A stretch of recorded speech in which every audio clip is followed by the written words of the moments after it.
Olá, turma, primeiro ano. Olha só, turma, nós vamos começar agora as civilizações clássicas. E as civilizações clássicas envolvem Grécia e Roma, certo? Então, nós vamos começar com Grécia. É um assunto grande, certo? Nós vamos dividir essa aula em parte. Depois que a gente viu as civilizações orientais, que foram os egípcios, os mesopotâmicos, os hebreus, os fenícios e persas, essas são as civilizações orientais, acabamos ela. Agora vamos começar as civilizações clássicas, que é Grécia e Roma, certo? E nós vamos começar com Grécia, ok? Então é um assunto bom, tranquilo, só é ter paciência e força de vontade e assistir a aula várias e várias vezes, ok? Bom, turma, tá aí, ó, características gerais, ok? Território acidentado. Na verdade, a Grécia nunca foi um celeiro agrícola, vamos dizer assim. O Egito, apesar de estar localizado num deserto, o Egito foi muito mais agrícola do que a Grécia, graças ao Rio Nilo, né? E aquelas cheias do Rio Nilo que deixava aquele humus, fertilizava o solo. A Grécia nunca foi um celeiro agrícola. Na verdade, a Grécia vai se destacar em outros setores, como o comércio, a educação, a cultura. A Grécia vai se destacar nesse sentido, não por ser um celeiro agrícola, porque o território não ajudava, certo? O território não ajudava, inclusive na comunicação. O território dificultava a comunicação entre as cidades gregas. Agora, o que vai favorecer a Grécia é o litoral. A Grécia vai ter um litoral muito recortado, ou seja, a Grécia vai ter muitas entradas, que vai facilitar o surgimento de portos e muitas cidades litorâneas, ok? Muitas cidades litorâneas.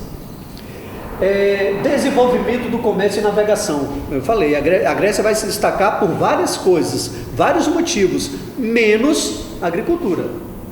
Ah, professor, lá não vai ter agricultura, não vai praticar agricultura? Claro que vai. Claro que vai ter agricultura, mas eu falo no sentido de agricultura ser o carro-chefe para exportação, certo? A agricultura vai ter um papel importante, mas não o papel de principal atividade econômica. Não vai ser. Então a Grécia aí, destaca desenvolvimento do comércio e navegação. A Grécia vai fundar várias colônias, as cidades gregas, certo? Que na verdade são cidades-estados, que a gente vai falar mais sobre isso. Essas cidades-estados, na verdade, são cidades independentes uma das outras. Nós já falamos sobre cidades-estados, estão lembrados? Quando a gente falou sobre Mesopotâmia, principalmente na Suméria, a Suméria se destacava justamente pela existência de cidades-estados, que eram cidades independentes uma da outra, cidades autônomas. Por isso que a Suméria politicamente era descentralizado. A Grécia também politicamente vai ser descentralizado, certo? O poder político, justamente pela dificuldade que tinha, gente, de ter uma unificação, certo? Na verdade, o termo Grécia é usado foi usado mais tarde por grandes historiadores para denominar uma região que falava o mesmo idioma, tinha os mesmos costumes, adorava os mesmos deuses. Então essa região foi denominada Grécia, mas cada uma cidade, cada um reino tinha o seu governante. Cada uma cidade tinha sua forma de governo diferente uma da outra, certo? Então a gente pode dizer com certeza que havia uma fragmentação política, uma descentralização política nas cidades gregas, certo? Modo de produção escravista, olha só. Na verdade, esse modo de produção escravista, ele não vai ser a base da produção grega, porque a base da produção escravista de uma sociedade só vai existir uma, que é justamente a sociedade antiga de Roma. Roma é que vai depender exclusivamente do modo de produção escravista. Os gregos vão ter escravos? Vão, Os escravos vão ser importantes na produção? Claro que vão, mas não vai ser fundamental. Não vai ser assim, se não tiver escravos não vai ter produção na Grécia Antiga, não é assim. O escravo vai ser parte importante da produção, certo? Vai ser parte importante da produção. Então os gregos contribuíram na arte, ciência e filosofia. Como eu disse, essa contribuição dos gregos na arte, na ciência, filosofia, no comércio, na navegação, vão ser muito mais destaque do que a agricultura grega, ok? Na verdade, os principais filósofos do mundo antigo surgiram na Grécia, certo? A arte dramática, o teatro, certo? A ciência, a história surgiu na Grécia Antiga, certo? Heródoto é considerado um dos pais da história. Bom, fases da história. Isso aqui, gente, é interessante. Essas fases da história, na verdade, são 5 períodos, se eu não me engano, e nós temos que aprender as características de cada um desses períodos. Você aprendendo as fases históricas da Grécia, ou os períodos históricos, você sabendo as características de cada um desses períodos, você sabe tudo sobre Grécia. Tudo. Certo?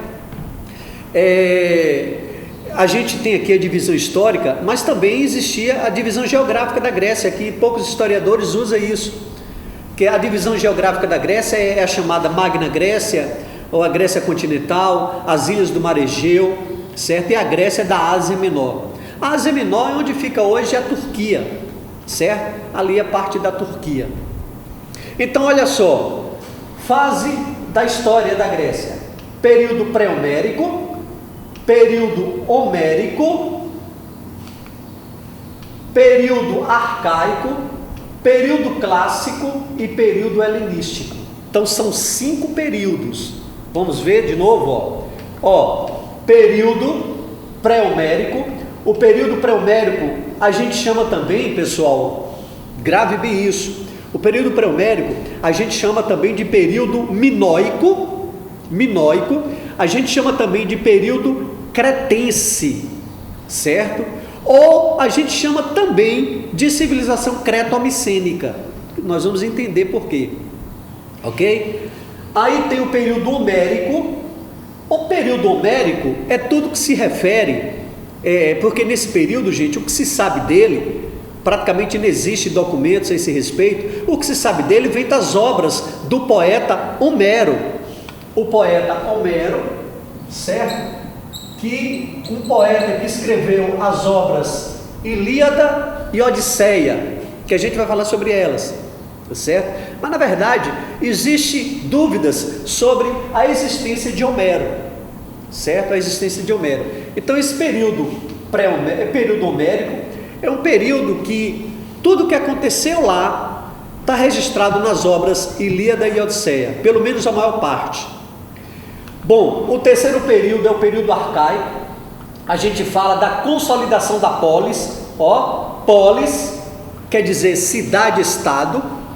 Polis é daí, gente, que vem a palavra político, certo? A palavra político vem de polis. Polis quer dizer, político é aquele que cuida da polis, ou seja, aquele que cuida da cidade. Então a função do político é cuidar da sua cidade. Essa é a palavra original da político. E polis não é plural, polis é o singular de cidade. O plural de cidade é polis. Polis é o plural de cidade, certo? Bom, agora nós vamos para o quarto período. O quarto período, período clássico. A gente vai falar o auge da polis e das guerras. As guerras internas e externas da Grécia, das cidades gregas, que vão enfraquecer as cidades, certo? A partir desse período clássico, a Grécia vai começar a sentir o enfraquecimento através das invasões de vários povos. E tem o último período, que é o período helenístico, que já é a decadência total da Grécia Antiga, certo? Vai ser a conquista da Grécia pelos macedônios. ok? Então, esses 5 períodos vocês vão ter que entender cada um deles, ok, pessoal? Então, vamos começar com o período pré-homérico, que é o período formador da Grécia, ok? O período pré-homérico, o que é que caracteriza esse período? Eu falei para vocês que esse período também é chamado de período cretense, porque esse período é todo ele baseado na ilha de Creta.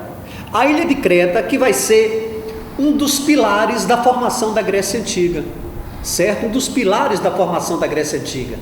Talvez seja a primeira cidade-estado que surgiu, foi justamente a ilha de Creta, certo? A cidade ali, civilização cretense, que como os reis eram chamados de Minos, os reis de Creta, daí a gente chamar também esse período de civilização minoica, que é a mesma coisa de civilização cretense. Minoica tem a ver com Minos, que era como era designado os reis da ilha de Creta, certo? Ilha de Creta. Pessoal, preste atenção, o que a gente vai falar aqui é importante, muito importante, no sentido do seguinte: pela primeira vez, as mulheres vão ter uma participação fundamental numa sociedade. Imagine que nós estamos falando de uma sociedade, gente, olha só, voltando aqui, olha o período pré-homérico, 2.800 a 1.100 a.C., 2.800 anos antes de Cristo, 2.800 anos antes de Cristo, as mulheres já eram, peça fundamental em uma sociedade. As mulheres já eram tratadas com respeito. As mulheres tinham quase que os mesmos direitos dos homens. As mulheres podiam ser guerreiras. Aliás, as mulheres eram tão importantes que a principal divindade da ilha de Creta, porque eles eram politeístas, assim como toda a Grécia Antiga, vai ser a figura de uma mulher, certo? A figura de uma mulher, a grande deusa, vai ser uma mulher. As mulheres podiam ser guerreiras, sacerdotes, sacerdotisas. As mulheres podiam assumir qualquer função. Imagine isso, gente, 2.800 anos antes de Cristo. E hoje as mulheres ainda estão lutando pelo seu empoderamento. As mulheres estão lutando para conquistar um espaço, certo? Que há 2.000 anos, na cidade de Creta, na ilha de Creta, as mulheres já tinham conquistado. Olha como nossa cidade, em alguns aspectos, a nossa sociedade, em alguns aspectos, regrediu. Certo? Então, o período homérico, também chamado de civilização creto-micênica, nós já falamos sobre isso. Eu já disse que esse período também é chamado o período pré-homérico é chamado de civilização minoica, período minoico, civilização cretense ou civilização creto-micênica. Por que creto-micênica? Porque esse período, em determinado momento, vai unir a civilização de Creta com a cidade de Micenas, certo? Olha, pessoal, esses povos aqui, aqueus, eólios, jônios e dórios. Aqueus, eólios, jônios e dórios. Foram esses povos os formadores da Grécia Antiga. Aqueus, eólios, jônios e dórios. E os aqueus aqui, fundaram a cidade de Micenas. Certo? Os aqueus vão chegar depois. Primeiro vai existir a ilha de Creta, com todos os seus avanços tecnológicos, com toda a sua cultura formada, com todo o seu desenvolvimento, certo? Com toda a sua potencialidade. Aí vai chegar os aqueus e vai conquistar a ilha de Creta. E como os aqueus fundaram a cidade de Micenas, vai haver uma união entre a cidade de Creta, a ilha de Creta, certo? E a cidade de Micenas. Aí vai juntar e vai formar a civilização creto-micênica, que agora vai ser governada pelos aqueus. É assim que surge a civilização creto-micênica. A capital, gente, da ilha de Creta era uma cidade chamada Knossos. Knossos era a capital da ilha de Creta. Ela era lá que ficava o palácio do rei Minos, ok? Do rei Minos. Bom, continuando aqui, ó. Os cretenses, gente, vocês lembram em que foi que os fenícios se destacaram? Os fenícios se destacaram em quê? Qual era a principal atividade econômica dos fenícios? Estão lembrados? O comércio marítimo. Os cretenses também vai se destacar, ó, pelo comércio marítimo. Estão lembrados disso? Nós falamos também dos fenícios, que quem governava os fenícios tinham uma forma de governo chamada de talassocracia, quer dizer, governo daqueles que controlam as atividades marítimas. Ó, os cretenses também, ó, poder nas mãos da elite comerciante. Só que esses comerciantes aqui eram os comerciantes marítimos. Podiam ser pessoas que comercializavam, certo? Navegando, ou os construtores de navios, de embarcações, certo? Escrita silábica, linear A e B, esquece isso aqui. Ou seja, os cretenses aqui já tinham escrita não só através de desenho, mas já formando sílabas, certo? Vocês não têm obrigatoriedade de saber isso aqui, linear e linear B. Até hoje isso é um estudo, historiadores estão estudando a esse respeito. E destaque para as mulheres, certo? E destaque para as mulheres. Foi na ilha de Creta que surgiu a lenda do Minotauro, né? Do Minotauro que morava no labirinto esse, gente, que foi criado por um arquiteto, um dos maiores inventores e arquitetos da Grécia Antiga, chamado Dédalus. Pode ser Dédalus, certo, com U ou com O, Dédalus. Ele que construiu o labirinto, né? E o Minotauro estava preso lá e durante anos era dado a jovens virgens para servir ao Minotauro. Até que um jovem chamado, acho que Teseu, foi lá e matou o Minotauro, certo? Para salvar a namorada dele, a Ariadne. Teseu levou uma linha, um tubo, né? Para não se perder no labirinto. Na verdade, essa lenda, alguns historiadores interpretam essa lenda como se fosse os impostos pesados que eram cobrados pelos aqueus aos cretenses, e que os cretenses foram lá e mataram o Minotauro, simbolicamente se livraram dos aqueus, certo? Existem várias interpretações. Essa lenda está no campo da mitologia grega, que é uma das mitologias mais interessantes. Dédalo também é o pai de Ícaro.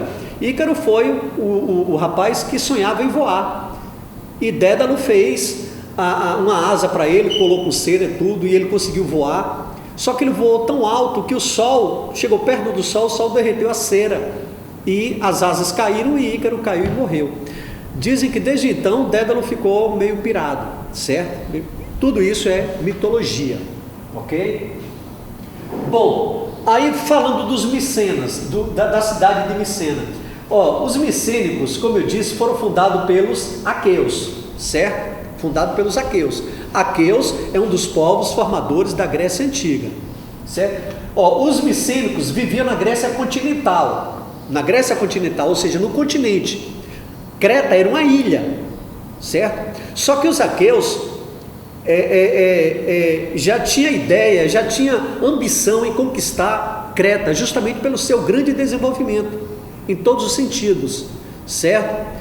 Desenvolvimento, a cidade de Knossos era uma cidade linda, cheia de templos, cheia de construções, uma arquitetura belíssima, uma cidade rica, certo? Que tinha uma cultura invejável, uma cidade bem desenvolvida. Isso criou uma ambição nos aqueus, e os aqueus vão lá, e conquistam a ilha de Creta, assimilando todos os valores de Creta. Aí quando junta os valores de Creta com os valores de Micena, que é uma cidade fundada dos aqueus, aí dá origem à civilização creto-micênica, certo? Dá origem à civilização creto-micênica.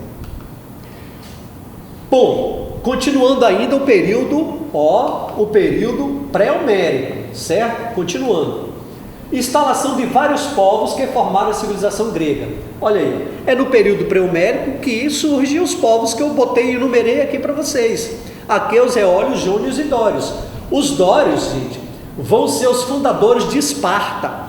Esparta vai ser uma das cidades guerreiras da Grécia Antiga. Aliás, Esparta vai ser uma das cidades mais guerreiras que o mundo antigo conheceu. Vocês lembram que existia uma outra civilização também guerreira na Mesopotâmia? Que civilização era essa? Estão lembrados? A dos assírios. E Esparta vai ser fundada pelos dórios, que é um povo guerreiro, violento, certo? Então, aqueus, eólios, jônios, dórios. São esses dórios aqui que vocês estão vendo, que eles, mais ou menos por volta do ano 1400, eles vão invadir a civilização cretomicênica, os dórios. Os dórios vai ser o último povo, certo? Formador da Grécia, a chegar na região da Grécia. São povos que vieram da região central da Europa, indo-europeus. Só que, gente, antes dos povos indo-europeus chegar, já existia um povo lá na Grécia Antiga, chamado de Pelágio. Já existia esse povo, chamado de Pelágio lá, certo? Aí depois que surgiram esses outros povos aqui, ó. Mas esses povos, eles que vão ser a peça-chave da formação da Grécia Antiga. E desses povos, os dórios vão ser o último a chegar, mas vai ser o único a causar grandes estragos na dinâmica da sociedade daquela região. Porque é com a chegada dos dórios, certo, que a civilização cretomicênica vai desaparecer. Quando os dórios violentos, guerreiros chegam, destrói a civilização cretomicênica, obrigando os gregos a fugirem para as ilhas do Mar Egeu e Ásia Menor. Isso, gente, esse fato histórico é chamado de primeira diáspora grega. Ou seja, a primeira diáspora grega é justamente a dispersão dos gregos, certo? Da ilha de Creta ou da civilização cretomicênica para as ilhas do Mar Egeu e da Ásia Menor. A Ásia Menor é aqui, ó, essa região aqui, ó, onde Anatólia fica a Turquia atualmente, chamada de Ásia Menor. Então, essa dispersão dos gregos para as ilhas do Mar Egeu, ó, o Mar Egeu aqui, ó, aqui é o Mar Egeu, antigamente era chamado de Mar Egeu. Então, a dispersão dos gregos para essas ilhas aqui e para a Ásia Menor é chamado de primeira diáspora grega. Diáspora é dispersão, certo? E isso vai ser causado pela chegada dos dórios. E com a primeira diáspora grega, acaba o período pré-homérico, ou seja, acaba o período cretense, certo? Deu para entender aí o que é período cretense, né? Agora vem o período homérico. O período homérico é o período, como eu disse a você, tudo que a gente sabe a respeito desse período, já falei com vocês antes, está no registro de Ilíada e Odisseia, que é uma obra dedicada, que foi atribuída ao poeta Homero.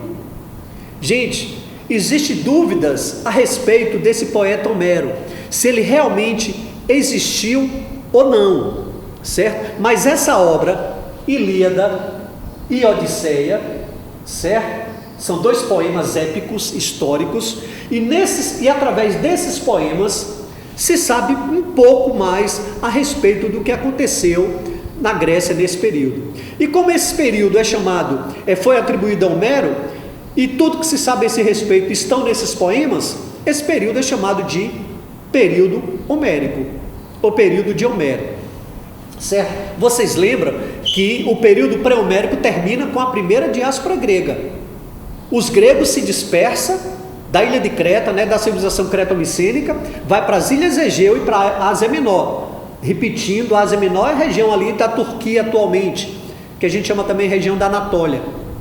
Só que quando os gregos dispersam na primeira diáspora, Os gregos, gente, vai haver uma regressão no desenvolvimento dos gregos, porque os gregos vão deixar uma sociedade altamente desenvolvida, que praticava o comércio marítimo com todas as regiões conhecidas, altas tecnologias, e de repente os gregos passam a viver, pessoal, os gregos passam a viver em genos. O que é genos? Genos são comunidades agropecuárias coletivas, ou seja, há uma ruralização da economia. Os gregos voltam a viver como se fosse na era primitiva, só da agricultura, e de uma agricultura de subsistência, porque eles foram expulsos de suas terras pelos dórios. Então os gregos formam comunidades chamadas de genos, comunidades agropecuárias coletiva, comunitária, tudo pertence a todos. É lógico que vai haver um grupo familiar que vai se destacar. Quem é? Justamente o líder, que é chamado de pater. Pode ser pater ou pater família. Pater ou pater família, certo? Hierarquia, parentesco com o pater, ou seja, o grupo familiar do pater ou pater família vão se destacar, certo? Vão se destacar e vão ter os maiores recursos, e isso vai ser motivo de desagregação dos genos lá na frente, certo? Propriedade coletiva, como eu falei, era uma comunidade, era um grupo organizado coletivamente, certo? Que praticava a agricultura e a pecuária, tudo era de todos. Mas aí, vai ter problemas. Gente, com a formação dos genos, vocês lembram dos nomos no Egito Antigo? Os nomos, os gregos vão formar agora os genos, é basicamente quase que a mesma coisa. Você lembra que os nomos eram liderados por um nomarca? Então, aqui os genos vai ser liderado por um pater, ou pater família. Só, gente, como eu disse, nesse processo do período pré-homérico para o período homérico, o grego vai haver uma regressão no desenvolvimento da sociedade daquela região, certo? Os gregos que praticavam comércio agora vai viver só da agricultura, dos genos.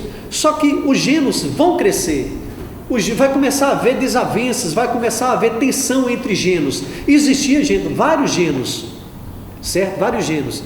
E isso vai causar essa tensão, esse conflito de interesses, com o aumento populacional, a disputa por terras, vai haver uma desagregação dos genos, certo? E a desagregação dos genos vai levar ao fim desse tipo de sociedade, certo? Dessa sociedade gentílica, certo? Dessa sociedade dos genos. O aumento da população dos genos e do consumo em guerra, ou seja, a população de cada gênero começou a crescer e começou a faltar terras férteis para se plantar. E quando aumenta a população, aumenta o consumo, e as terras continuam sendo a mesma. Então vai começar a haver uma escassez de consumo, uma escassez de produto. Só que vai haver uma escassez de produtos para os outros, porque para as pessoas ligadas ao pater família, não vai haver essa escassez. Então os gênios começaram a entrar em guerra um com o outro. Os gênios começaram a entrar em guerra um com o outro para tomar as terras do outro gênios. Então começa a haver conflitos de interesse, começa a haver uma desagregação, certo? Aí os gênios, logicamente, quando começam a entrar em guerra, eles começam eles começam a se unirem, certo? A união dos gênios é chamada de frátrias. A união de gênios é chamada de frátrias. As frátrias, gente, vão continuar em guerra. Aí as frátrias vão se unir. A união de frátrias é chamada de tribos. Isso no processo de guerra que está acontecendo lá. Quer dizer, os gênios vão se unir e formar a frátrias. Continua o processo de guerra, de tensão. Essas frátrias vão se unir e vão formar as tribos. Essas tribos vão se unir e vão formar os demos. Demos quer dizer povo. Vão formar os demos. E esses demos vai ser a base da polis grega. Ou seja, é a partir do demos que vai surgir, que vai ser lançada a semente para o surgimento das grandes cidades gregas, das grandes cidades-estados gregas, certo? Aí, ó, Demos surgiu da união de tribos, e esse Demos vai ser a base da polis, polis que quer dizer cidade-estado, cidade grega, certo? Chamada de polis, certo? E essas cidades que estão nascendo agora, nesse momento, é liderada por um basileu, por um rei, certo? Olha, com a desagregação dos gêneros, vai surgir a segunda diáspora grega, que a gente vai entender nesse instante, certo? Bom, como a gente está falando do surgimento das polis, aqui não as polis como a gente conhece, mas o início das cidades gregas vai surgir justamente dos demos, certo? Dos demos. E com esse novo formato da sociedade grega, vai ficar mais ou menos assim a configuração social.